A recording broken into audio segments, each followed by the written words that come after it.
จักสิแล้วหน้าบ่แล้วหน้าพี่น้องเอ้ยโกลเด้นโบของบ่กล้องเนาะโอ้ยพี่น้องเอ้ยมีปัญหาอีกแล้วเนาะไถนาเกือบบ่แล้วพี่น้องเอ้ยกำลังเปลี่ยนหม้อน้ำไปเนาะเปลี่ยนอันบ่แม่นเจิมถังน้ำมันไปเนาะวางลงหน้าบัดตานี้ป่วยพี่น้องเอ้ยหางมันอันนั้นมันขัดมันบ่ดีดพี่น้องขัดขั้นเกียร์บ่ดีดโอ้ยพี่น้องเอ้ยเซ็งขนาดสิแล้วก็บ่แล้วบ่กล้องก็ได้เนาะ นี่แหละพอเฒ่าแล้วมัดยางใส่เอาพี่น้องมัดยางใส่เอาเพราะว่ามันเวลาไถแล้วว่าเขาลงอันหยังก็เอิ้นคัดเนาะมันบ่ดีดนะพี่น้องมันบ่ดีดจนเลยมาสุกเอาเนาะมาสุกเอาสิแล้วหน้าบ่แล้วหน้าสายพานก็เริ่มเบิดเลยสายพานเริ่มเบิดแล้วพี่น้องเอ้ย เงินก็ลดหลอลงไปเรื่อยเนาะขออย่ามีปัญหาเนาะขอให้แล้วหน้าซะก่อนเด้อล่ะเอ้ยให้คำให้คูณก่อนเด้อจักหน่อยก็ว่าแก้รถปั้นข้าวอีกเด้อพี่น้องเอ้ยมีปัญหาในหางบัดตานี้เนาะว่าหันเบิดปัญหาหม้อน้ำรั่วแก้หม้อน้ำรั่วไปเนาะนี่แหละเนาะมันเก่าแล้วพี่น้องเนาะตามสภาพการใช้งานมันแหละเนาะใช้หน้าไปก็เกือบได้ครึ่งนั่นแหละพี่น้องเกือบได้ครึ่งนั่นแหละเหลืออีกประมาณเกือบอาทิตย์ก็น่าสิแล้วเนาะเพราะว่าดำบ่หลายคนเนาะดำ3คนอันนี้จอดไว้พี่น้องกลางไหหน้าเลยแหละเนาะมาเบิ่งมันขาดมันบ่ดีดพี่น้องจักเฮ็ดแนวใดเนาะนี่ขาดขั้นเกียร์มันนะพี่น้องขาดขั้นเกียร์มันนี่เห็นบ่นี่พี่น้องตัวนี้นี่มันบ่ดีดตัวนี้นะนี่มันบ่ดีดนะสิได้เปลี่ยนใหม่หาเงินเปลี่ยนใหม่พี่น้องเอ้ยหรือว่าผู้ใดมีความรู้ทางด้านนี้แนะนำบ่กล้องหน่อยเด้อเนาะเพราะว่าจังสิได้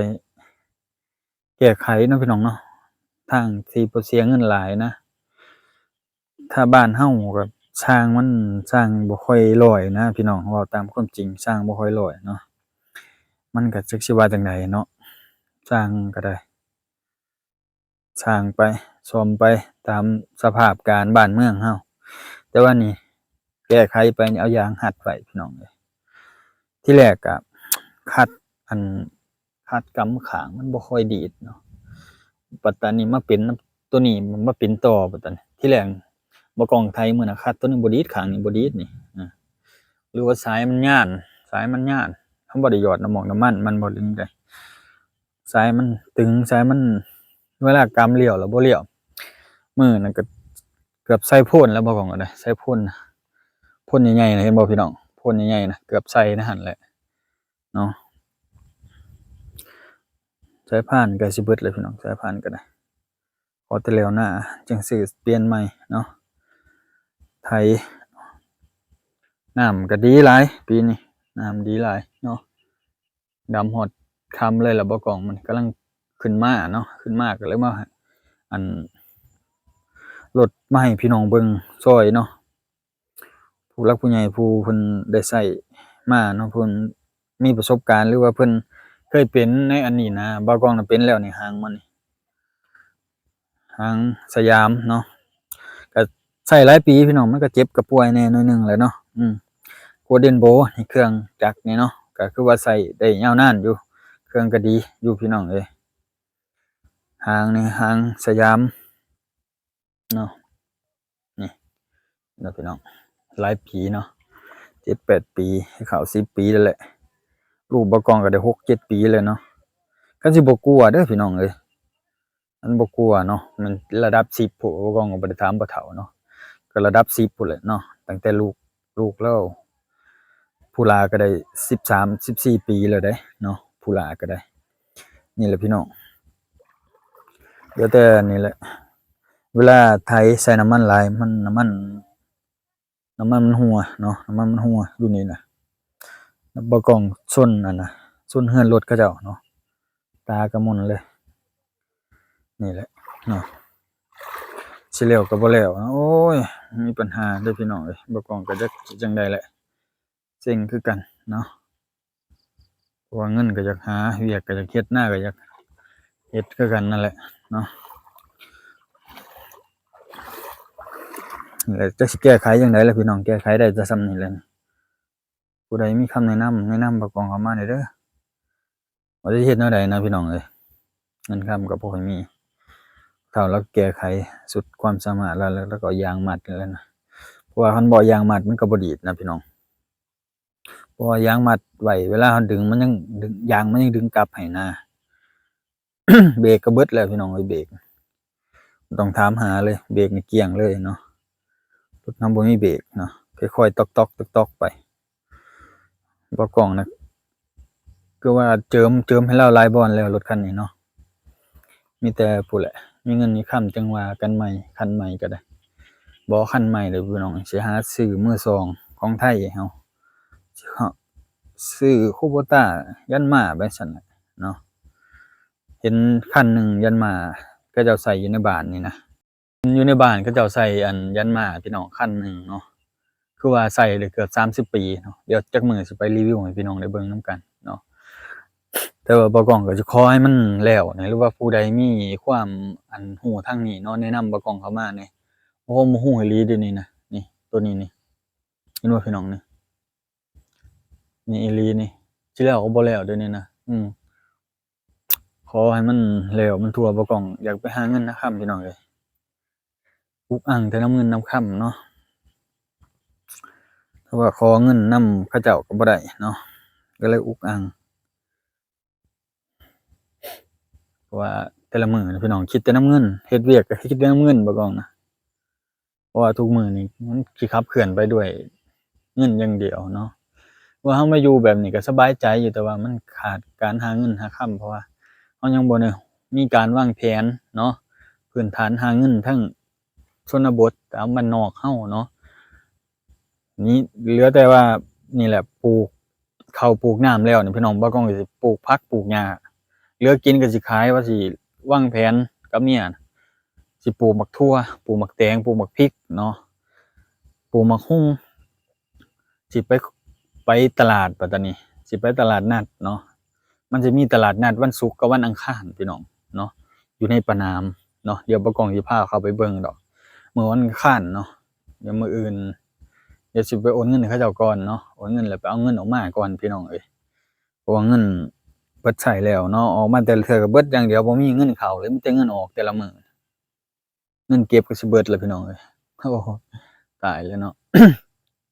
ถือว่ามาก็ได้มันมีแนวได้อยู่ก็โอเคไปเฮ็ดเวียกเฮ็ดงานก็ได้เนาะ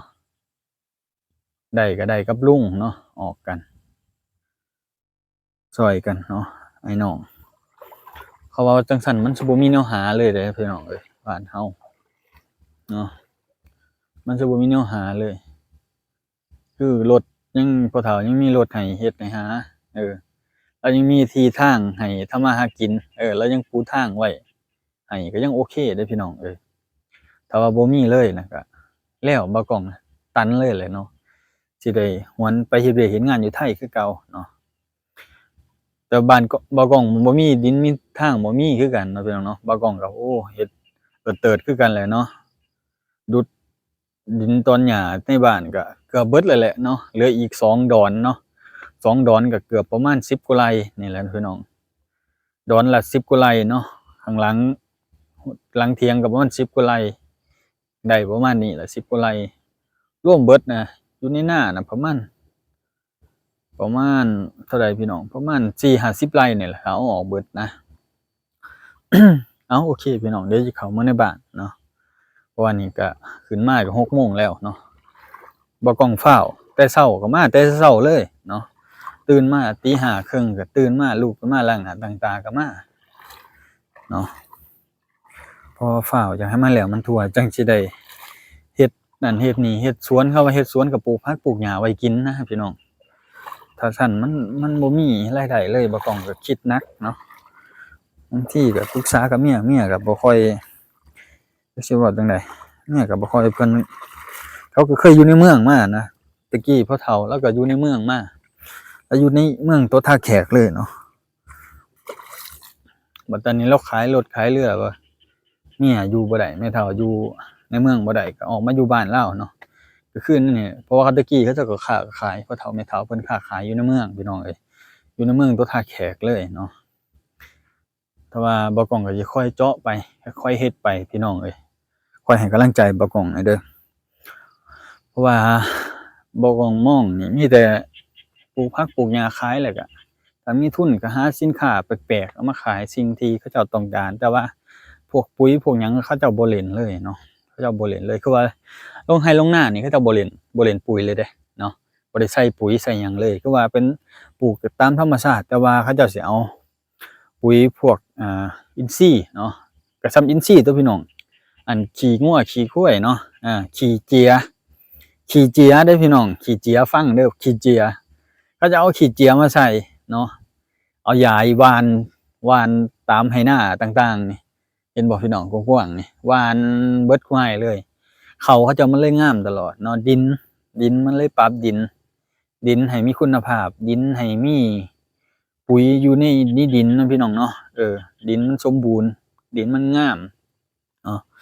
แต่ว่าขี้กระดอกขี้กระเดือนบ่มีแต่ว่านี่พี่น้องขี้ควายมีแต่ขี้ควายขี้งัวนี่เพื่องเน่าเพื่องหยังนี่กกข้าวกกหยังมันเน่าเนาะมันก็เป็นปุ๋ยหมักหมมอยู่ในไหนานี่เนาะก็เขาจะมันเลยงามแต่กอนี่ซ้ำใส่ปุ๋ย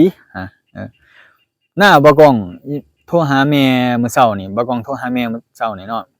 หน้าหวาน3ไร่ของบ่กล้องเบิดปุ๋ยกากระต่าย3สอบแล้วเนาะ2สอบแล้วเนาะแต่ว่าใส่ปุ๋ยแล้วแดดฮัดใส่บัดตานี้มดแดงไฟไปกัดต้นมันบ่หรือจังใดเนาะ